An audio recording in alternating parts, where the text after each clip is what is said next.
चलिए अब पॉलिनोमियल के क्वेश्चन से स्टार्ट करते हैं। कंसेप्ट तो हम पढ़ ही चुके हैं सारे और आई होप कि आपको समझ में आया होगा। अब ये क्वेश्चन नंबर 1 है जो कि मैंने सॉल्व एग्जाम्पल का लिया है बालाजी बुक का, ठीक है। तो सॉल्व एग्जाम्पल का क्वेश्चन है, इसमें बोला क्या गया है, find the zeros of a polynomial. Polynomial के जीरोज को फाइंड करना है। fx = x² - 2 यहाँ पर दिया गया है, ठीक है। And verify the relation between the zeros and coefficient, ठीक है। जीरोज और कोफिशिएंट के बीच में रिलेशन वेरीफाई करना है। Find the zeros, zeros find करने हैं तो सबसे पहले हमें ये पता होना चाहिए कि जीरोज क्या होते हैं। सम ऑफ जीरोज होते हैं और प्रोडक्ट ऑफ जीरोज, ये दो तरीके के जीरोज होते हैं। तो यहाँ फंक्शन जो दिया गया है fx = x² - 2, ठीक है। तो हमने आपको बताया था कि जब भी जीरोज हम लोग फाइंड करते हैं तो fx को क्या करते हैं, =0 पुट करते हैं। तो x² - 2 = 0 अगर करेंगे तो क्या होगा, x²। अब ये माइनस का 2 है, माइनस के 2 को हम अगर उस साइड भेज दे तो क्या हो जाएगा, प्लस का 2 हो जाएगा। और ये जो 2 है ये अगर उस साइड जाएगा तो अंडर रूट बनेगा, तो अंडर रूट 2 होगा।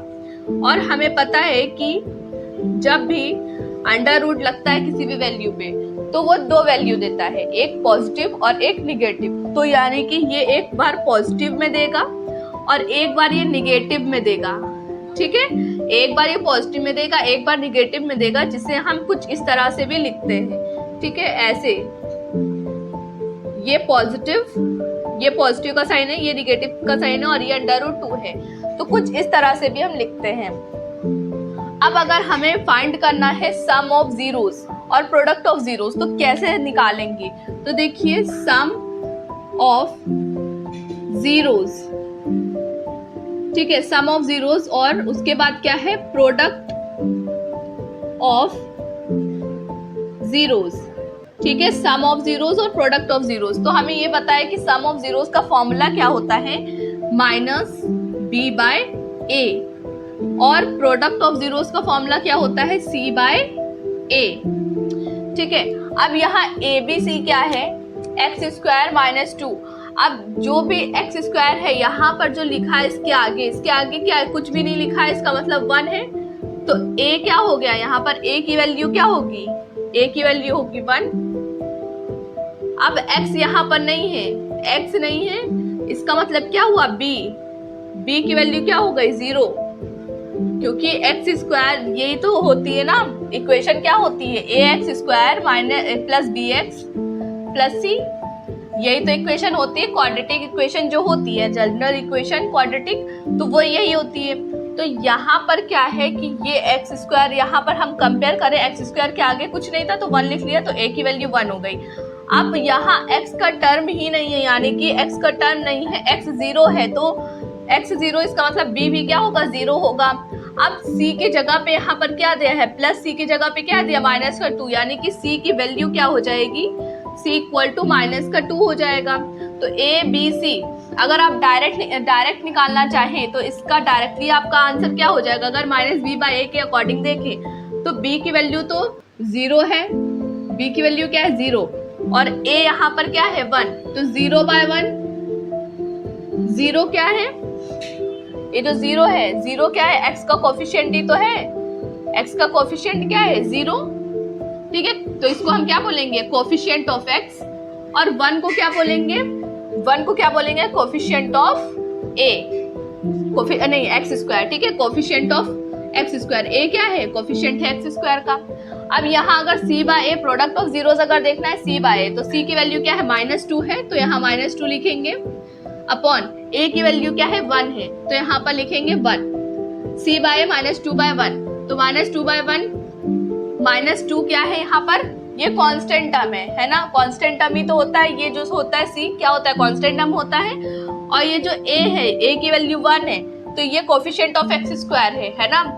तो अब अगर आप इस तरह से निकालना चाहते हैं तब तो अच्छी बात है, आप निकाल सकते हैं और डायरेक्ट फॉर्मूला लगाएंगे। अगर आपको इसी से ही सम करके निकालना और प्रोडक्ट करके निकालना है तो आप उसको कैसे निकालोगे, तो ये जो आपको दो वैल्यूज दी है ना, x = प्लस का अंडर रूट 2, x = माइनस का अंडर रूट 2, तो एक ये वैल्यू है और एक ये वैल्यू है। तो जो बोला गया हमें कि सम करना है, तो सम में क्या होता है, अल्फा प्लस बीटा होता है, और प्रोडक्ट में क्या होता है, अल्फा इंटू बीटा होता है। तो सम जब करेंगे तो इन दोनों का सम करना पड़ेगा, प्लस का √2 है और सम करेंगे, और एक क्या है, माइनस का √2 है। तो क्या हो जाएगा, प्लस का √2 माइनस का √2 0 हो जाएगा, और 0 के नीचे हम 1 लगा सकते हैं, क्योंकि किसी भी नंबर के नीचे आप 1 लगाएंगे कोई फर्क नहीं पड़ेगा। प्रोडक्ट ऑफ जीरोस अगर करेंगे तो इन दोनों का प्रोडक्ट कराना पड़ेगा, तो यहाँ पर √2, ठीक है, प्रोडक्ट कराने हैं, फिर डॉट लगाना पड़ेगा जैसे यहाँ पर लगाए ना, फिर माइनस का √2। अब दोनों मल्टीप्लाई होंगे तो 2 की पावर √, का मतलब क्या होता है, √, का मतलब होता है हाफ। तो इस पर हाफ है और इस पर हाफ है, तो हाफ प्लस हाफ, ये दोनों सेम होते हैं, बेस ये सेम है ना दोनों, तो यहाँ पर ऐड कर देंगे तो कितना हो जाएगा, जब इस पे भी √, है इस पे भी √, है, √, का मतलब होता है हाफ, तो यहाँ पर 2 की पावर हाफ, 2 की पावर हाफ, तो हाफ हाफ कितना होगा, 1 होगा ना, हाफ हाफ कितना होता है, आधा आधा पूरा 1 होता है ना, तो ये क्या हो जाएगा, 2 की पावर 1 हो जाएगा, 2 की पावर 1। तो 2 की पावर 1 लिखने का कोई फायदा नहीं, आप 2 लिख सकते हैं डायरेक्टली, और यहाँ माइनस लगाता तो यहाँ माइनस आएगा, माइनस का 2। अब माइनस का 2 अगर हम इसके नीचे भी 1 लिख दें तो कोई फर्क नहीं पड़ेगा, ठीक है। तो आई होप कि आपको ये क्वेश्चन समझ में आया होगा। बस इसका यही, alpha and beta are the zeros of the polynomial. तो क्या 2x² - 3x + 5 ये हमें फंक्शन दिया गया है, then find the value of the following. तो हमें इसके वैल्यू निकालनी है, ठीक है, इसकी वैल्यू निकालनी है हमें, alpha square plus beta square ये निकालना है। दूसरा क्वेश्चन है alpha upon beta plus beta upon alpha ये निकालना है, और थर्ड है alpha square into beta plus alpha beta square. तो सबसे पहले वाले क्वेश्चन का आंसर करेंगे, लेकिन उससे पहले हमें अल्फा और सम ऑफ द जीरोस और प्रोडक्ट ऑफ द जीरोस निकालना होगा। तो सम ऑफ द जीरोस का फॉर्मूला होता है -b/a, और प्रोडक्ट ऑफ द जीरोस का फॉर्मूला होता है c/a। तो product sum of the zeros हम निकालेंगे तो -b/a। तो ये जो यहाँ पर इक्वेशन लिखी है 2x² - 3x, फिर उसके बाद क्या लिखा है, +5 लिखा है।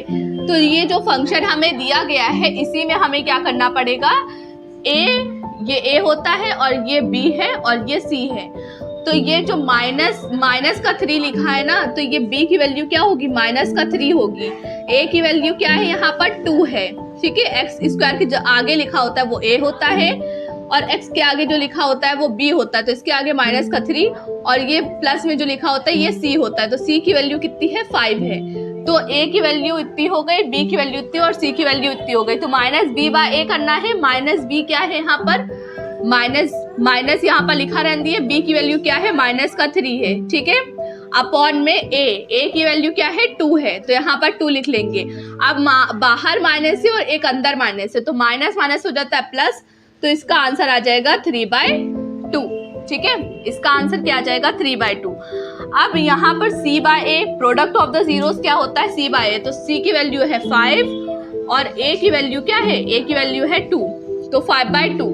तो हमारा अल्फा प्लस बीटा क्या आया, 3/2, और product of the zeros alpha into beta क्या है, 5/2। तो हम यहाँ पर लिख सकते हैं, यहाँ पर हम क्या कर सकते हैं, यहाँ पर हम लिखेंगे sum of the zeros alpha plus beta कितना है, 3/2 आया है, तो हम ये लिख लेते हैं। और उसके बाद अल्फा इंटू बीटा क्या आया है, 5/2 है ना, अल्फा इंटू बीटा क्या है, 5/2 आया है। अब हम एक एक करके सभी क्वेश्चन का आंसर करेंगे। फर्स्ट वाला जो क्वेश्चन है उसमें क्या है, यहाँ पर alpha square plus beta square ये चीज है, तो अब ये चीज कैसे हम इसको कैसे फाइंड करेंगे, और यहाँ पर अल्फा प्लस बीटा और अल्फा इंटू बीटा कैसे बनेगा।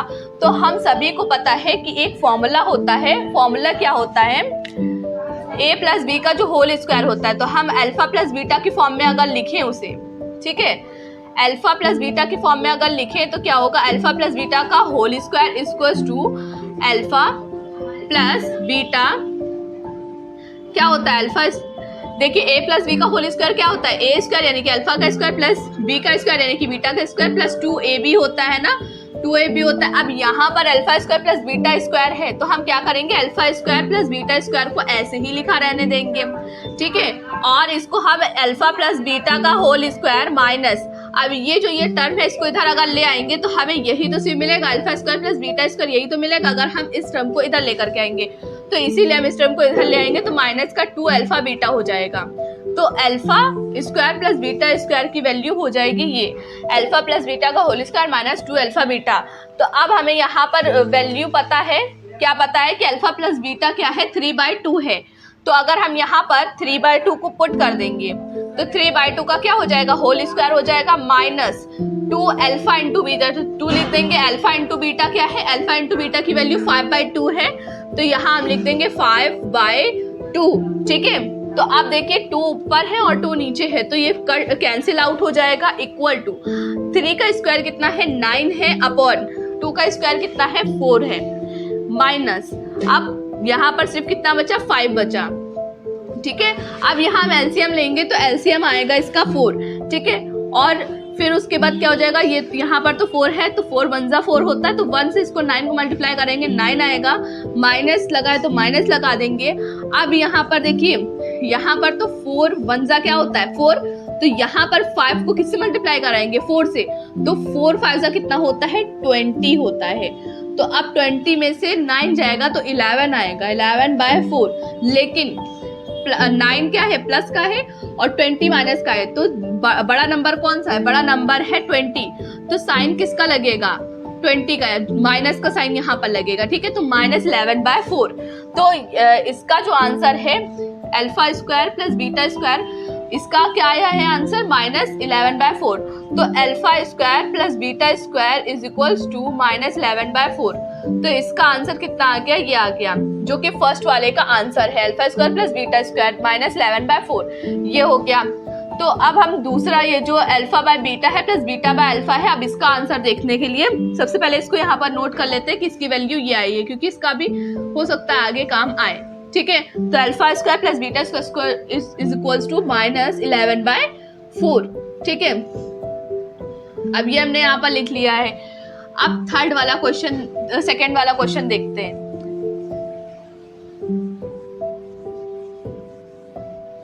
अब इस क्वेश्चन को सॉल्व करते हैं। सेकंड वाले क्वेश्चन में क्या है, इसमें alpha upon beta plus beta upon में अल्फा है, ठीक है। अल्फा अपॉन में बीटा, बीटा अपॉन में अल्फा, ये चीज है। अब इसको कैसे सॉल्व करेंगे, तो इसमें भी हम अगर एलसीएम लेंगे तो अल्फा इंटू बीटा हो जाएगा, यहाँ पर अल्फा इंटू बीटा हो जाएगा। और अब इसमें यहाँ पर तो बीटा है, इन दोनों में बीटा है, देखिए अगर इन दोनों को कंपेयर करें तो यहाँ पर बीटा लेकिन अल्फा नहीं है, तो यहाँ पर मल्टीप्लाई किसका होगा, या आप ये समझ सकते हैं कि इसको इधर मल्टीप्लाई करा दिए, इसको इधर, और जो बचे नीचे उसको मल्टीप्लाई करा दिए, तो इन दोनों का मल्टीप्लाई नीचे हो जाएगा और ये क्रॉस मल्टीप्लाई करेंगे तो ये क्या हो जाएगा, अल्फा का स्क्वायर हो जाएगा प्लस, और ये क्या हो जाएगा बीटा का स्क्वायर, ठीक है। तो अल्फा का स्क्वायर, यहाँ पर अल्फा प्लस बीटा का स्क्वायर हमें वैल्यू मिल गई थी -11/4, तो -11/4 हम यहाँ पर रख देंगे। और अल्फा इंटू बीटा की वैल्यू क्या थी, 5/2 थी। तो अब हम इसको सॉल्व करेंगे तो क्या आएगा, -11/4। अब जब हम इसको ऊपर मल्टीप्लाई कराएंगे तो क्या हो जाएगा, ये उल्टा हो जाएगा, 2/5 हो जाएगा, ठीक है। यहाँ पर क्या हो जाएगा 2/5, ठीक। अब जब इसको काटेंगे तो ये 2 टाइम्स जाएगा, फिर उसके बाद यहाँ पर क्या हो जाएगा -11/10, ठीक है। तो इसका आंसर ये आएगा, सेकेंड वाले क्वेश्चन का आंसर ये आएगा। अब थर्ड वाले का आंसर देखते हैं कि थर्ड वाले का आंसर क्या आएगा। तो जो थर्ड वाला है उसमें क्या दिया गया है, alpha square into beta plus alpha beta square, ये चीज दी गई है। तो देखिए अल्फा और बीटा यहाँ पर भी है, अल्फा और बीटा यहाँ पर भी है, तो क्या हम इसे कॉमन ले सकते हैं, ले सकते हैं। तो यहाँ पर हम अल्फा और बीटा को कॉमन ले लेंगे, ठीक है। अल्फा बीटा यहाँ पर क्या ले लेंगे, कॉमन ले लेंगे। तो यहाँ पर 2 अल्फा है ना, तो एक अल्फा तो यहाँ पर आएगा, प्लस लगा है यहाँ पर तो प्लस लगा देंगे। और उसके बाद यहाँ पर अल्फा और बीटा हम निकाल चुके थे, तो यहाँ 2 बीटा है तो एक बीटा यहाँ पर आएगा। अब देखिए ये किस फॉर्म में बन गया, अल्फा इंटू बीटा क्या होता है, प्रोडक्ट होता है, प्रोडक्ट ऑफ द जीरोस, और अल्फा प्लस बीटा क्या होता है, सम ऑफ द जीरोस। तो अब प्रोडक्ट ऑफ द जीरोस की वैल्यू हमें पता है क्या है, 5/2 है, ठीक है, और सम ऑफ द जीरोस की वैल्यू हमें पता है कि 3/2 है, तो 5 इंटू 3 क्या होता है 15 होता है, और अपॉन में 2 2 क्या होता है 4 होता है। ठीक है, ये मल्टीप्लाई में थे इसलिए हमने इस तरह से करा, तो इसका ये आंसर हो जाएगा। ठीक है, तो ये क्वेश्चन हमारा कंप्लीट हो गया। ये सॉल्व्ड एग्जाम्पल 4 था बालाजी बुक का।